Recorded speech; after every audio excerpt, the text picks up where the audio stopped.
All these Amotekun, they are still police in disguise. All these vigilantes. Lagos is telling you that they already have a state police. Those guys known as the LNSC or whatever they call them in Lagos, they are the people who are so brutal that they beat up people during NSAS remembrance. They're the one who beat up one guy that Inibehe defended. So state police is already available. What we don't have is the framework for regulating and training, discipline, and remuneration. Those four things are important. You can't have state police give them guns and not pay them properly. And these governors are, you know them, they are deadbeats. They don't like paying salaries, and there has to be a process for regulation. So that if somebody is a policeman working in the state, if it goes beyond his bound, there must be a federal police that can bring them to order. Or if they go rogue, there must be a federal that takes over that state police while we fix it. And to make sure that the governors do not use them to commit crime. Because even now, as we're speaking, governors are using the federal police to commit crime because that's what most people are worried about with regards to state police.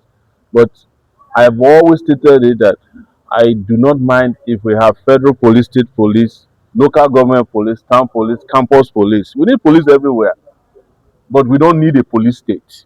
That's where we have a problem. The police state is one in which the police is the most superior and does whatever it likes. So, but it's good to have, and already most communities already have their own police. We just don't call them state police. Okay, sir. This CP Carey was discharged and acquitted of his non-declaration of assets easily, and his two brothers were dismissed. And in court, the judge made a statement that he said Abba Carey has represented Nigeria with bravery. So, what do you? Is that not the same judge that sent Nnamdi Kanu to prison? That tells you where the judges and their loyalty is. But I've not seen the judgment. I want to preempt what he said, but I've also always stated that some of these cases will fall apart while you are no longer paying attention, and when the people who are being prosecuted play the right ball. Maybe Abakari has joined the APC. Who knows? I don't know. But if he did, then you can also expect his next case to collapse the way this one. The truth is that the Nigerian system is so bad. Even prosecutors can't do a clean job because they never present the real case. They don't have the competence. They don't have the capacity to prosecute. That is why most of the time prosecution looks like persecution because they never have their skin in the game. So lastly, sir, I would like you to give That's us lastly on your side. On your side. so I'd like you to give us details about the issues surrounding this Ondo activist with the Minister of Interior, Tunji Ojo. No, I've stated it. I have a zero tolerance policy for any government official who is using the police, the army, DSS, or any, or even vigilantes to oppress anyone. And my position is stated clearly on Facebook yesterday. Tunji Ojo has no right to prosecute anybody who is asking to see his certificate. The only thing he can do is to present certificate and say, no, I'm qualified and I have not been engaging in any infraction. And I've made that very clear. It applies to Taraba governor, it applies to Borno governor, it applies to the governors who have a predisposition to use the police to oppress citizens. It applies to Egbetokun, David Mahi. So I have zero, and the most notorious one is the governor of Niger State, Bago. Bago, yes. Who, by the way, I know personally, but I told them, both the ones I know and don't know, that we have zero uh, tolerance for oppression. Anybody who doesn't want to be scrutinized should have no business accepting, to be elected or appointed to office. If you don't want to be scrutinized, just stay in your kitchen. But even in your kitchen, people can scrutinize you if meat go missing inside the pot.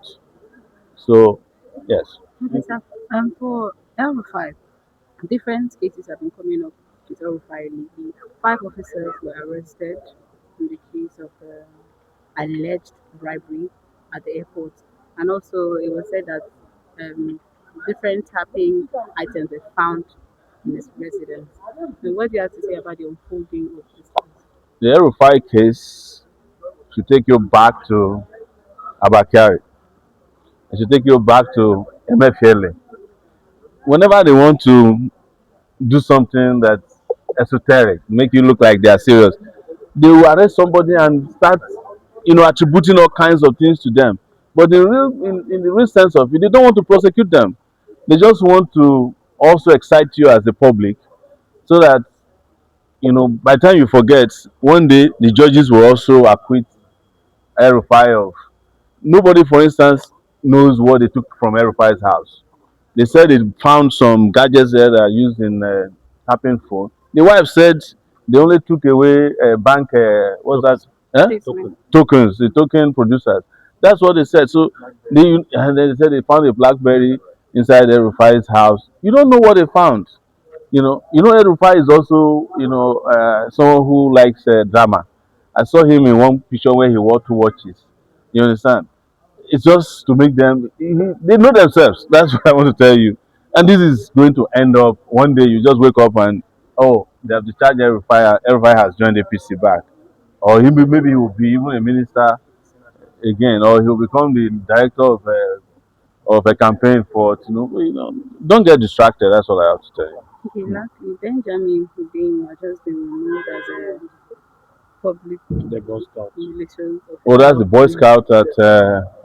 Yes, Those, honestly, I don't think it's important. Our focus should be on real reforms in the police. If the police was serious, what is Ben Hudeyin doing speaking for the police? Ben Hudeyin should at best be working at the back end, maybe to handle some of their social media handles. That's, he was wrongly promoted. Ben Hudeyin is a CSP that was promoted to ACP. He's part of Course 25 of the police. All his mates are still CSPs. What is he doing as ACP? Did he lead any battle, in which Nigeria was liberated, or he finished up? No, he cannot. But anyway, there were some of the guys who thought that Egbetokun will not leave.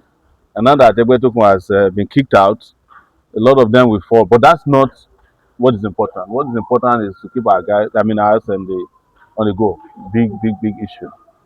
Yeah. one more question. Yeah. The APC has been what they are making Nigeria to move to a one party system, and oppositions are angry and alleging that it is because of this that the ADC are being tracked to court, and they are looking for like they should remove the ADC.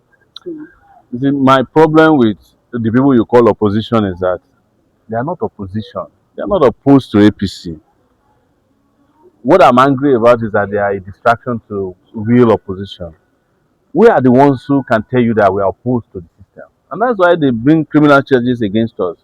But all these jokers who used to be in APC in 2023, some of them who have lost out and are looking for ways to go, but they're not opposition.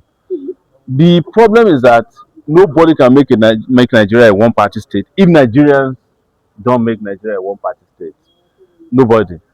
But, you know, like I said, some things are going to happen that will shock everybody. That's all I can tell you. Yes. thank you very Thank you much. very much. Thank you. Now, if you have placed your camera, Attend to your cases, and since you're going back without doing anything, what is the problem? the judge is absent, and he directed the court registrar to inform us of his absence, and that we should take a new date. But he had his own proposal that it's not convenient for the parties. The prosecutors, of course, said they were ready, but we would be having conflict on that day. So we're going to resolve that between our lawyers and the judge's chamber. So as you all are aware, we are here today. We're always ready for the case. So when we told the prosecutors that they should let us choose a day that's convenient for all of us, because the judge is not a party to the case. There are only two parties. That's the federal government represented by the DSS and myself. That's all.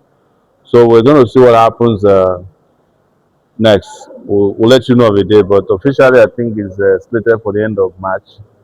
And by the way, this is how they waste people's time. Just waiting. They bring you to court and they are the ones who are not available to prosecute. So, but we are good. We are very much intact and ready for this case. We had this case was meant to be a continuation of